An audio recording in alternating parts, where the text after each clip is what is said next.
Assalamualaikum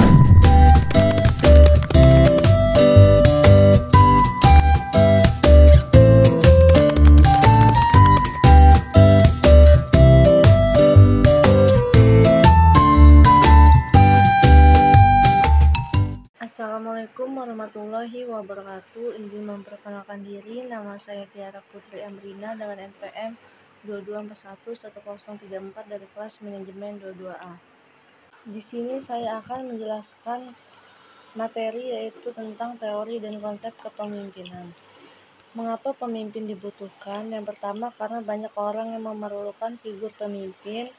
Kedua, dalam beberapa situasi seseorang pemimpin perlu tampil mewakili kelompoknya sebagai tempat pengambil alihan risiko bila terjadi tekanan terhadap kelompoknya.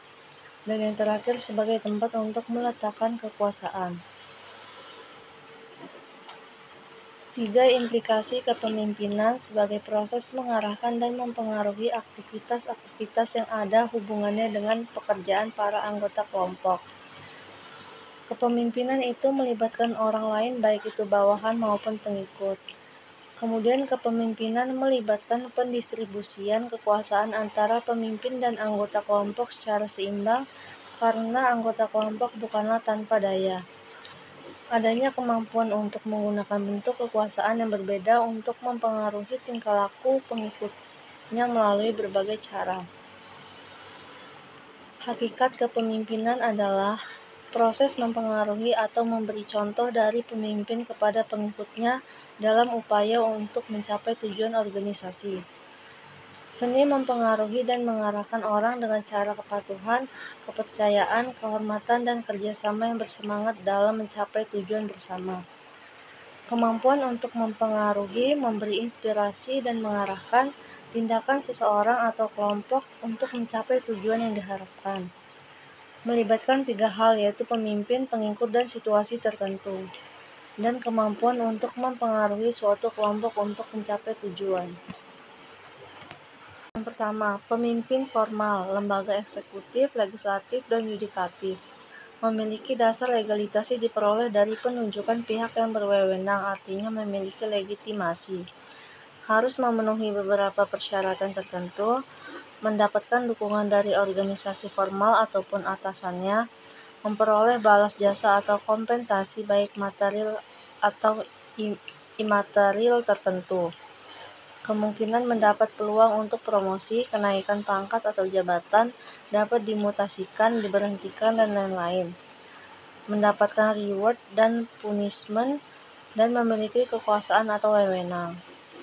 Yang kedua, pemimpin informal atau tokoh masyarakat, pemuka agama, adat, guru, bisnis, dan lain-lain. Sebagian tidak atau belum memiliki acuan formal atau legitimasi sebagai pemimpinan. Masa kepemimpinannya sangat tergantung pada pengakuan dari kelompok atau komunitasnya. Tidak di-backup dari organisasi secara formal, tidak mendapatkan imbalan atau kompensasi, tidak mendapat promosi, kenaikan pangkat, mutasi, dan tidak memiliki atasan. Tidak ada reward atau punishment. Beberapa komponen dalam kepemimpinan. Yang pertama, adanya pemimpin dan orang lain yang dipimpin atau pengikutnya. Kedua, adanya upaya atau proses mempengaruhi dari pemimpin kepada orang lain melalui berbagai kekuatan. Ketiga, adanya tujuan akhir yang ingin dicapai bersama dengan adanya kepemimpinan itu. Keempat, kepemimpinan bisa timbul dalam suatu organisasi atau tanpa adanya organisasi tertentu. Kelima, pemimpin dapat diangkat secara formal atau dipilih oleh pengikutnya. Keenam, kepemimpinan berada dalam situasi tertentu, baik situasi pengikut maupun lingkungan eksternal. Selanjutnya, ada 4 pendekatan yang dapat membuat pemimpin menjadi efektif. Yang pertama, pendekatan berdasarkan sifat-sifat kepribadian umum yang dimiliki seorang pemimpin lebih besar daripada yang bukan pemimpin. Kedua, berdasarkan pendekatan tingkah laku pemimpin. 3. Berdasarkan pendekatan kemungkinan atau situasional. Keempat, pendekatan kembali kepada sifat atau ciri dari suatu perspektif yang berbeda, yaitu mencoba mengidentifikasi seperangkat ciri pemimpin yang menjadi acuan orang lain. Teori dan model kepemimpinan. Yang pertama, teori sifat. Teori sifat merupakan teori yang berusaha untuk mengidentifikasi karakteristik khas fisik mental kepribadian yang terkaitkan dengan keberhasilan kepemimpinan. Teori ini menekankan pada atribut-atribut pribadi dari para pimpinan. Ada intelijensia, merupakan para pemimpin yang lebih pintar dari pengikut-pengikutnya. Kedua, kepribadian, kepemimpinan yang efektif. Ketiga, karakteristik fisik seperti usia, tinggi badan, berat badan, dan penampilan. 2. Teori kepribadian perilaku. Yang pertama ada studi dari University of Michigan. Yang pertama pemimpin yang job centered, kedua pemimpin yang berpusat pada bawahan. Kemudian ada studi dari Ohio State University, yang pertama membentuk struktur, kedua konsiderasi. 3. Teori kepribadian situasional. Suatu pendekatan terhadap kepemimpinan yang menyatakan bahwa pemimpin memahami perilakunya, sifat-sifat bawahannya, dan situasi sebelum menggunakan suatu gaya kepemimpinan tertentu. 4. Pendekatan terbaru dalam kepemimpinan. Yang pertama, teori atribusi kepemimpinan. Kedua, teori kepemimpinan karismatik. Ketiga, kepemimpinan transaksional lawan transformasional. Yang pertama, pemimpin transaksional.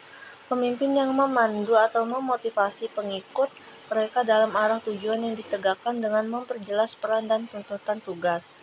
Kedua, pemimpin transformasional, yaitu pemimpin yang memberikan pertimbangan dan rangsangan intelektual yang diindividualkan dan yang memiliki karisma.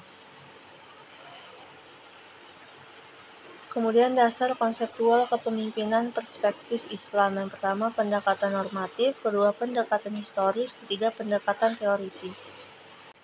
Demikian presentasi dari saya. Maaf apabila ada salah kata. Saya akhiri. Wassalamualaikum warahmatullahi wabarakatuh.